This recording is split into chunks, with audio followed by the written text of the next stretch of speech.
तो चलतु आज क्लास टी को स्टार्ट करवा। आज टॉपिक होची षष्ठ श्रेणी प्रथम विषय नाम होची गणितर संरचना। तो चलतु क्लास टी को स्टार्ट करवा। तो ये प्रथम आम बुझा पड़ो जो गणितर संरचना कौन। तो ये साधारण भाव गणित होची संरचना गुड़ी को खोजा एवं से ही संरचना गुड़ी को कहीं एपरी होइथांदी ताहाको बुझाइबा। एही सबु संरचना प्रकृत रे आम चारि पाखरे देखा जाई थाए, जेपरी घरे, विद्यालय एवं सूर्य, चंद्र और तारा मानक गति इत्यादि रे आमे देखुथिबा और करुथिबा प्रत्येक कार्य बजाररू जिनिस किनिबा और रोषेई करिबा, खेलिबा बेले बल को फिंगिबा, पानी पागरे थिबा संरचना गुड़ी को बुझिबा और उपयुक्त प्रयुक्त विद्यार व्यवहार करिबा बेले एही संरचना गुड़ी को लक्ष्य करा जाई थाए। तो पिला माने बुझिलो को एगुडा करा जाई थाए व्यवहार। संरचना गुड़ी को खोजिबा एवं सेगुड़ी को वर्णना करिबा एक मजालिया एवं सृजनशील कार्य। सृजनशील कार्य होची निजे जोगुडा बुझी कि तमे करिवो कि जो कार्य गुडा बुझी निजे करिया पे चेष्टा करिवो ताको सृजनशील कहबो। एही कारणरू गणितज्ञ माने गणित को भय कला और विज्ञान भावे अभिहित करिथांती। आशा करा जाए एही श्रेणी रे तुमे गाणितिक संरचना गुड़ी को खोजी बाहर करिवो एवं सेगुड़ी को बुझिबारे थिबा सृजनशीलता एवं कलात्मक धारणा को लक्ष्य करने को सुजोग पाइब। यह ध्यान रखिबा जरूरी जे गणितर लक्ष्य केवल संरचना गुड़ी को चिन्हिबा नुहे, बरं सेगुड़ी को काहींकी अछि ताहाको बुझाइबा गुरुत्वपूर्ण। संरचना गुड़ी को जो परिस्थिति रे व्यवहार करा जाय थाए ताहाको अधिक व्यापक परिस्थिति रे सेगुड़िकर प्रयोग करा जाय थाए, ताहा मानविकता को आगको बढ़ाइबारे साहाय्य करिथाए। दुईटी हमरो उदाहरण कौन देछि, तारा ग्रह एवं सेमानक उपग्रह गुड़िकर गतिविधि रे थिबा संरचना गुड़ी को बुझी माध्याकर्षण तत्व आविष्कार करने को मानव समाज सक्षम हैला, जहाँ आमको महाकाश को निजस्व उपग्रह प्रक्षेपण करिबारे एवं चंद्र और मंगल ग्रह को रॉकेट पठाइबारे साहाय्य होई पारेला। तो से हजार हजार उदाहरण रही जेपरी जीन संरचना गुड़ी को बुझिबा द्वारा अनेक रोगर चिन्हट करा जाई पारुछि एवं आरोग्य सेवारे साहाय्य करुछि। तो संख्यार संरचना कोन आमे जानिबा। गणितर सबुठारु अधिक मौलिक संरचना संख्यार संरचना लक्ष्य करा जाई थाए, विशेष करी संप्रसारित स्वाभाविक संख्या रे 0 1 2 3 4 माने स्वाभाविक संख्या माने कोन हम शून्य जेतिकी सब संख्या अछि 1 2 3 4 5 6 जेतिकी सब संख्या अछि तो स्वाभाविक संख्या कहा जाय। गणित रे जे विभाग रे स्वाभाविक संख्या मानकर संरचना संपर्क रे पढ़ा जाय ताहाको संख्या तत्व कहा जाय। संख्या क्रम हेउची सबुठारु अधिक साधारण एवं आकर्षणीय प्रकार संरचना जहाको गणितज्ञ माने अध्ययन करिथांती। सारणी 1 गणितर केतेक संख्यार क्रम को दिया जायछि। तो चलो हमें सारणी 1 को जिबा। तो ये हमर देछि सारणी 1 रे देछि तो फर्स्ट देछि 1 1 1 एटी देछि हमर सब गुडी को 1 1 1 2 3 4 5 6 7 गणन संख्या 1 3 5 7 9 11 13 और युग्म संख्या 2 4 6 8 10 12 14 युग्म संख्या 1 3 6 10 15 21 28 त्रिकोणीय संख्या। तापरे वर्ग संख्या को 1 4 9 16 25 36 49। घन संख्या को 1 8 27 64 125 216 और विरोहांक संख्या को 1 2 3 5 8 1 21। दुई आधार विशिष्ट घात संख्या 1 2 4 8 16 32 64 और 3 आधार विशिष्ट घात संख्या 1 3 9 27 81 243 729। तो आम ये आस बुझा कौन देछि सारणी 1 रे थिबा प्रत्येक धाड़ी संख्या क्रम रे थिबा संरचना गुडी को चिन्हट करि पारुछ कि। तो आम चिन्हट करि पारुछे कि नहीं, तो करि पारले ना, चिन्हट करि पारिछे। तो प्रत्येक ଧାଡ଼ିରେ ପରବର୍ତ୍ତୀ 3ଟି ସଂଖ୍ୟା ଲେଖି ସଂଖ୍ୟାକ୍ରମ ଗୁଡ଼ିକ ନିଜ ନିଜ ଖାତାରେ ଲେଖ। ପ୍ରତ୍ୟେକ ସଂଖ୍ୟାକ୍ରମ ପରେ ଯେଉଁ ନିୟମରେ ସଂଖ୍ୟା ଗୁଡ଼ିକ ଲେଖାଯାଇଛି ତାହାକୁ ନିଜ ଭାଷାରେ ଲେଖ। ତ ଆମେ ନିଜ ଭାଷାରେ ଯେମିତି ବୁଝିଛେ ସେମିତି ଲେଖିବା। ତ ଏଠି ଫାଷ୍ଟ କ'ଣ ଦେଇଛି? ଫାଷ୍ଟ ଦେଇଛି ସବୁ ଗୁଡ଼ିକ ଏଠି 1 1 ଅଛି, ମାନେ ସବୁ ଗୁଡ଼ିକ ଏଠି 1 ହିଁ ହବ। ଏଠି 1, ଏଠି 1, ଏଠି 1, 1 ହେଇଗଲା।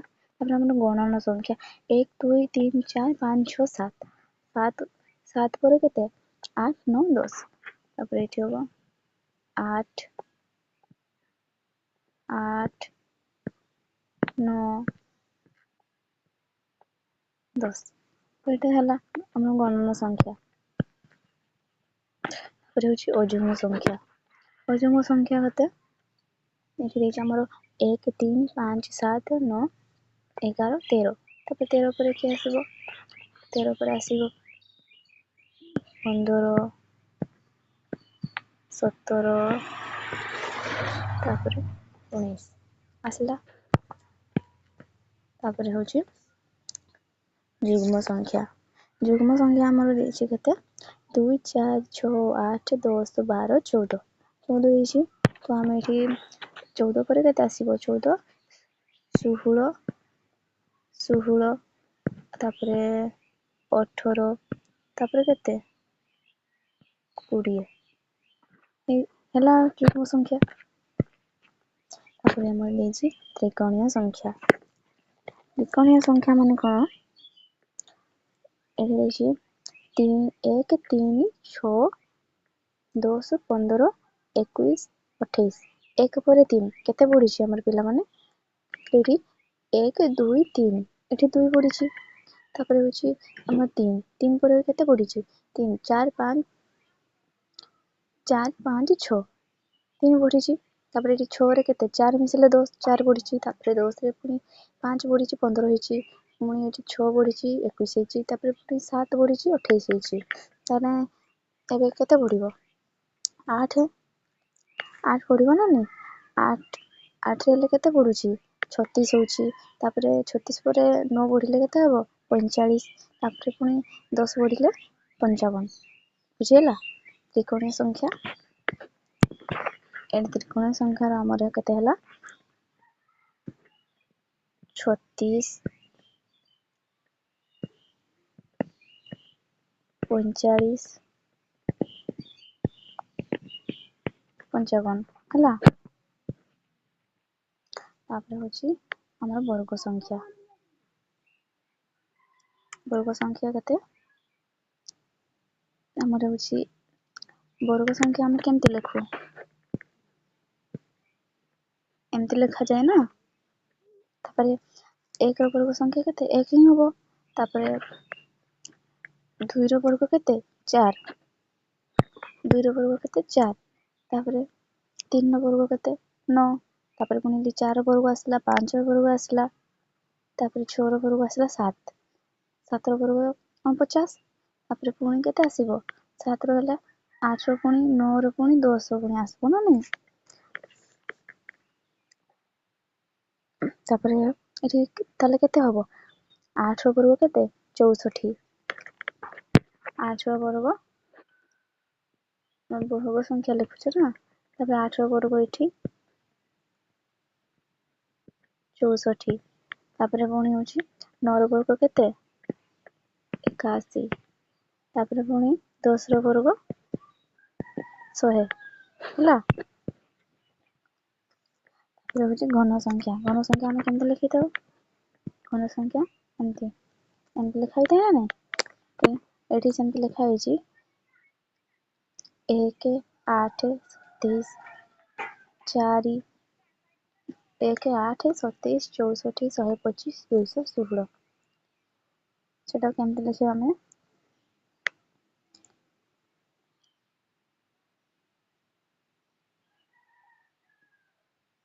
ଆମର 1ର ଘନ ଏତିକି। ତାପରେ ହେଉଛି 2ର ଘନ 8 ହବ। ତାପରେ 3ର ଘନ 27। ତାପରେ 4ର ଘନ ଏତିକି ହବ। ତାପରେ 5 6 କରିକି ଆମେ ସେମିତି ଲାଇନ୍ ଲେଖି ନେବା ହେଲା। ଏଠି 6 ଯାଏ। ତାପରେ 7ର ଘନ ଏଠି କେତେ ହେଉଛି? 7ର ଘନ ହବ ଏଠି ଆମର 343 ହବ ହେଲା।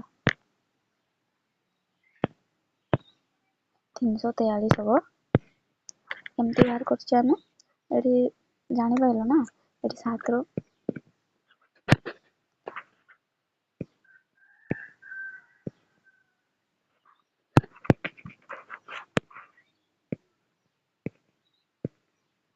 ଘନ ଏଠି କେତେ? ତାପରେ 3ଟା 7କୁ ଆମେ ଯୋଗ କରିବା। 7 × 7 × 7 କେତେ ହେଲା? 49 × 7 କେତେ ହବ? 343 ହେଲା। 343 ବାହାରିଲା। ତାପରେ ପୁଣି ସେମିତି 8ରୁ ହବ 512, 9ର ହବ 729। ତମେ ପିଲାମାନେ ନିଜେ ଟ୍ରାଏ କରିବ ହେଲା ଆଗ। ତାପରେ ବିରୋହଙ୍କ ସଂଖ୍ୟା କଣ? ପ୍ରଥମ ଦୁଇଟି ସଂଖ୍ୟା ଯୋଗ କଲେ ତୃତୀୟ ସଂଖ୍ୟାଟି ଆମେ ପାଇଥାଏ। ଏଠି ଯେମିତି ଦେଖ, ଏଠି ଦେଖିଛି 1 2 3 5 8 ଏଠି 13 ହବ ହେଲା ଛୁଆମାନେ। ଏଠି 1 ଲେଖିଛି ସେ, ତାପରେ 21 ଦେଇଛି। ପ୍ରଥମ ଦୁଇଟି ସଂଖ୍ୟା ମାନେ ଏଠି ଦେଖ 1 ଆଉ 2 ମିଶିଲେ କେତେ ହେଲା? 3 ହେଲା। ତାପରେ ପୁଣି 2 ଆଉ 3 ମିଶିଲେ କେତେ ହବ? 5। ତାପରେ ପୁଣି 5 ଆଉ 3 ମିଶିଲେ କେତେ ହବ? 8। ପୁଣି 8 ଆଉ 5 ମିଶିଲେ 13। 13 ଆଉ 8 ମିଶିଲେ କେତେ? 21। 21 ଆଉ 13 ମିଶିଲେ କେତେ ହବ? 34। 34 ଆଉ ପୁଣି 21 ମିଶିଲେ କେତେ ହବ? 55 ହବ। ପୁଣି 55 ଆଉ 34 ମିଶିଲେ କେତେ ହବ? 89 ହବ ହେଲା। କେତେ ବାହାରିଲା? 34,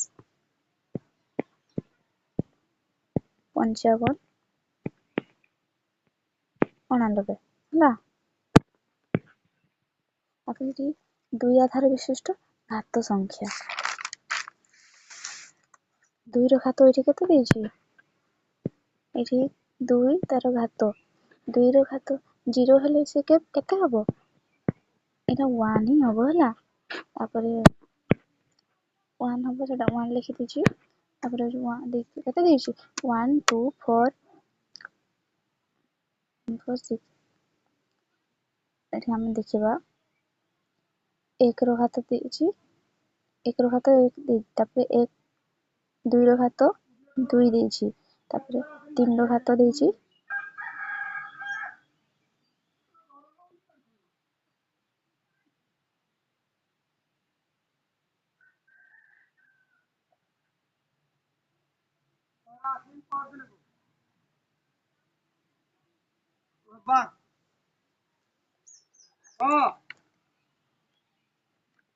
ଦୁଇ ଆଧାର ବିଶିଷ୍ଟ ଘାତ ସଂଖ୍ୟା ମାନେ ଏଠି ଆମର କେମିତି କରିବା? ତ ଆମେ 2କୁ ଗୁଣନ କରି ଚାଲିବା ହେଲା।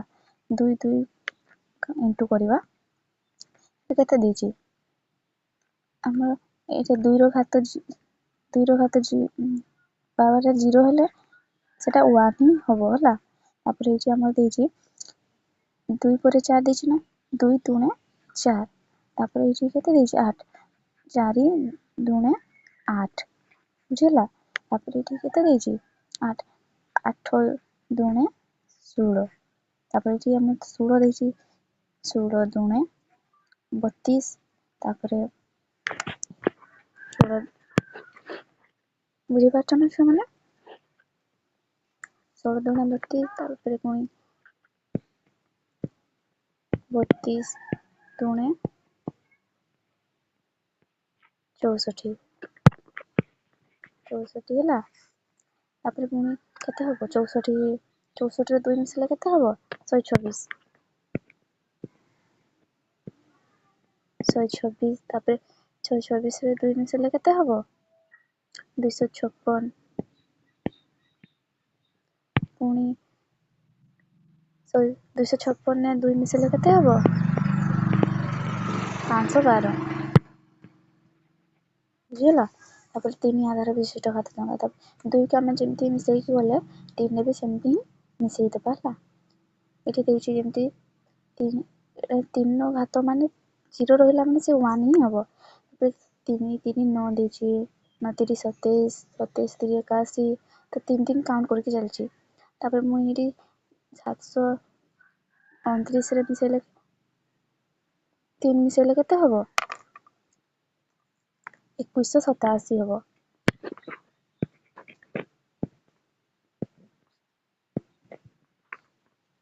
ଏକୋଇଶଶହ ସତାଅଶୀ। ତାପରେ ପୁଣି 2187ରେ 3 ମିଶେଇଲେ କେତେ ହବ? 6561। 6561। ତାପରେ ହଉଛି ପୁଣି 6561କୁ ଆମେ 3 ଯଦି କାଉଣ୍ଟ କରିବା ତ ହବ 19683। ପିଲାମାନେ ବୁଝିପାରିଲ ନା ନାଇଁ? ଆରାମସେ କରିପାରିବ। ଚାଲନ୍ତୁ ଏଠି ଦେଇଛି। ତାପରେ ହଉଛି ସଂଖ୍ୟା କ୍ରମର ଚିତ୍ରିତ ଉପସ୍ଥାପନା। ମାନେ କଣ ଏଠି ଚିତ୍ର ଦେଇଦେଇଛି, ତ କେତେବେଳେ ସଂଖ୍ୟା କ୍ରମ ଚିତ୍ରିତ ଉପସ୍ଥାପନା। ସମସ୍ତ ଏଠି 1, ସବୁ ଗୁଡ଼ିକ ଏଠି ଦେଖ ବିନ୍ଦୁ ଗୁଡ଼ାରେ ସେ ସଜେଇକି ଲେଖିଛି। ବିନ୍ଦୁ ଗୁଡ଼ାରେ କେତେ ଅଛି? ସବୁ ଗୁଡ଼ାରେ ଗୋଟେ ଗୋଟେ ହିଁ ବିନ୍ଦୁ ଅଛି। ତାପରେ ଗଣନ ସଂଖ୍ୟା ଦେଇଛି। ଗଣନ ସଂଖ୍ୟା ଆମର କେମିତି କହିଥିଲେ? 1ରୁ ଯେତିକି ସବୁ 1 ପରେ ଯେତିକି ଥିବ ସବୁ ଗଣନ ସଂଖ୍ୟା। 1 2 3 4 5 ଯେମିତି ଦେଇଛି ବିନ୍ଦୁ ଦେଇଛି। 1 ପରେ 1ରେ ଯେମିତି ଗୋଟେ ଦେଇଛି, 2ରେ 2ଟା ବିନ୍ଦୁ ଦେଇଛି, 3ରେ 3ଟା ବିନ୍ଦୁ ଦେଇଛି, 4ରେ 4ଟା, 5ରେ 5ଟା ହେଲା। ତାପରେ ଅଯୁଗ୍ମ ସଂଖ୍ୟା। ଅଯୁଗ୍ମ ସଂଖ୍ୟା ଆମର 1 3 5 7 9 ଦେଇଛି। ସେମିତି ସେ ବିନ୍ଦୁଟା ବି ସେମିତି କରିଛି। ଏଠି 1ରେ ଗୋଟେ ବିନ୍ଦୁ ଦେଇଛି, 3ରେ 3ଟା ବିନ୍ଦୁ ଦେଇଛି, 5ରେ 5ଟା ବିନ୍ଦୁ ଦେଇଛି, ତାପରେ 7ରେ 7ଟା ବିନ୍ଦୁ ଦେଇଛି, 9ରେ 9ଟା ବିନ୍ଦୁ ନେଇଛି। ତାପରେ ପୁଣି ଯୁଗ୍ମ ସଂଖ୍ୟା। ଯୁଗ୍ମ ସଂଖ୍ୟା ଦେଇଛି 2 4 6 8 10 ଯୁଗ୍ମ ସଂଖ୍ୟା। ତ ବିନ୍ଦୁ ଗୁଡ଼ା ବି ସେମିତି ନେଇଛି ସେ। 2ରେ ହଉଛି 2ଟା ଦେଇଛି, 4ରେ 4ଟା, 6ରେ 6ଟା ବିନ୍ଦୁ ଦେଇଛି, 8ରେ 10ଟା, 8ରେ 8ଟା, 10ରେ 10ଟା ବିନ୍ଦୁ ହେଲା। ତାପରେ ତ୍ରିକୋଣୀୟ ସଂଖ୍ୟା। ତ୍ରିକୋଣ ମାନେ ସମବାହୁ ତ୍ରିଭୁଜ ହବ ନା ନାଇଁ? ତ ସେମିତି ସେ 3 କୋଣ କରିକି ସେ ବିନ୍ଦୁଟା ହିଁ ସୃଷ୍ଟି କରିଛି।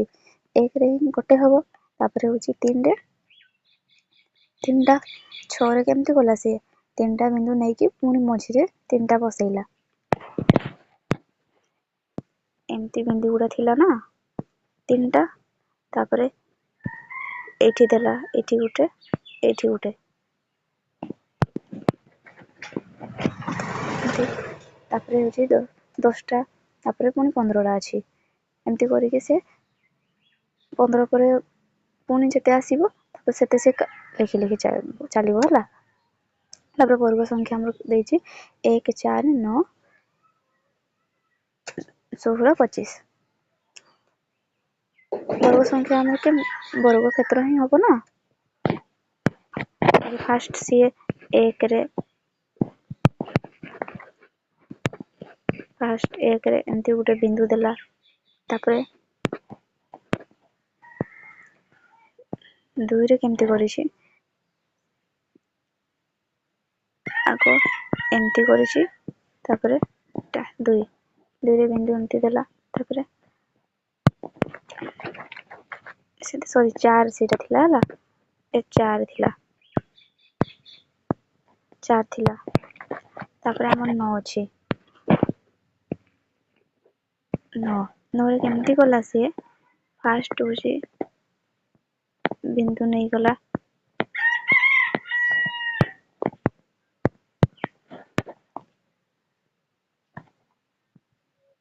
ବିନ୍ଦୁ ନେଲା। ସିଏ ଆଗ ଉପର ଆଡୁ ଆଣିଛି ହେଲା। ଆଗେ ଉପର ଲେଫ୍ଟ ସାଇଡରୁ ଉପରୁ ହିଁ ସେ ଷ୍ଟାର୍ଟ କରିଛି। 2 3 4 5।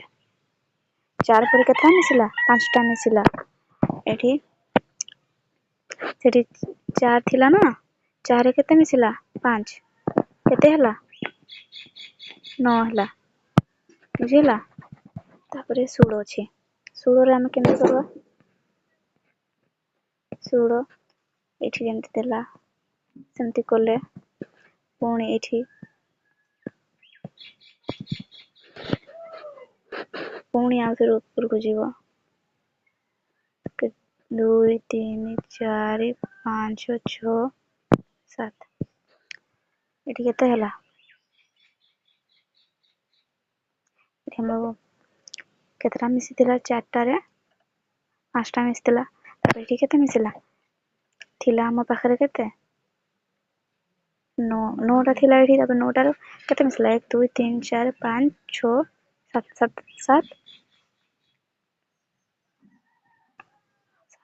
ହଁ 7 ଆଉ 9 ମିଶିଲେ କେତେ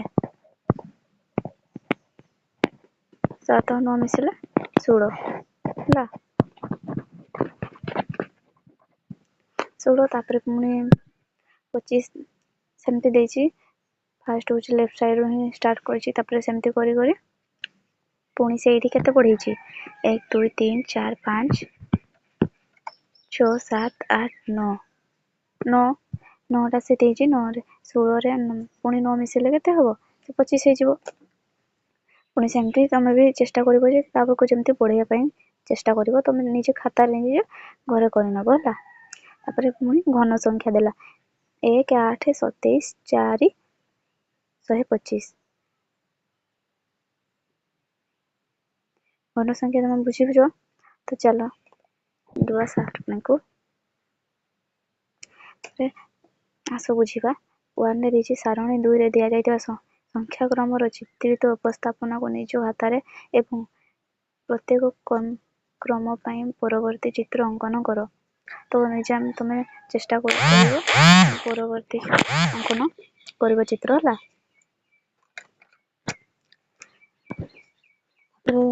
ଦେଇଛି ଆମର କେତେ 1 3 6 10 15, ଏହାକୁ ତ୍ରିକୋଣୀୟ ସଂଖ୍ୟା କୁହାଯାଏ। ସେ ତ୍ରିକୋଣୀୟ ମାନେ ଆମର ସମବାହୁ ତ୍ରିଭୁଜ ପାଉଛେ କି ନା ନାଇଁ, ସମବାହୁ ତ୍ରିଭୁଜ ପାଇବା। ତାପରେ ହଉଛି ତାପରେ ଦେଇଛି 1 4 9 16 25 ଦେଲା।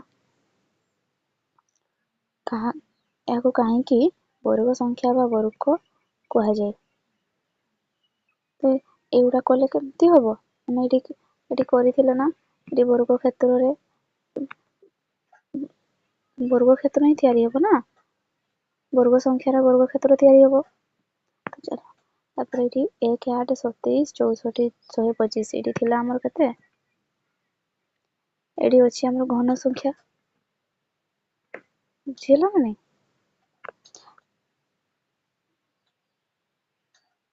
ଘନ ସଂଖ୍ୟା ଏଠି କୁହାଯାଏ। ତୁମେ ଲକ୍ଷ୍ୟ କରିଥିବ ଯେ 36 ହେଉଛି ଏକ ତ୍ରିକୋଣୀୟ ସଂଖ୍ୟା ଏବଂ ଏକ ବର୍ଗ ସଂଖ୍ୟା, ଅର୍ଥାତ୍ 36ଟି ବିନ୍ଦୁକୁ ନେଇ ଉଭୟ ତ୍ରିକୋଣୀୟ ଚିତ୍ର ଏବଂ ବର୍ଗ ଚିତ୍ରରେ ସମ୍ପୂର୍ଣ୍ଣ ରୂପେ ସଜାଇ ପାରିବା। ତୁମ ଖାତାରେ ଚିତ୍ର କରି ଏହାକୁ ଦେଖାଅ। ତ ତୁମେ ନିଜ ଖାତାରେ 36ଟି ତ୍ରିକୋଣୀୟ ଚିତ୍ର କରିବ ଆଉ ଗୋଟେ ବର୍ଗ ଚିତ୍ର କରିବ 36ଟି ବିନ୍ଦୁକୁ ନେଇକି ହେଲା। ନିମ୍ନରେ ଦିଆଯାଇଥିବା ସଂଖ୍ୟାର କ୍ରମକୁ ତୁମେ କଣ ନାମ ଦେବ। ତମ ଘରେ ଗୁଡା ଏଟା ତମ ପାଇଁ କ୍ୱେଶ୍ଚନ ଛାଡ଼ିଦେଲି, ତ ତମେ ନିଜେ କରିକି ଆସିଥିବ ହେଲା। ଯୋଉଗୁଡ଼ା ବୁଝିପାରିବନି ମତେ କମେଣ୍ଟରେ ନିହାତି ଜଣେଇବ, ନେକ୍ସଟ ଟାଇମ୍ ତୁମକୁ ବୁଝେଇଦେବି। ରହୁଛି, ଜୟ ଜଗନ୍ନାଥ।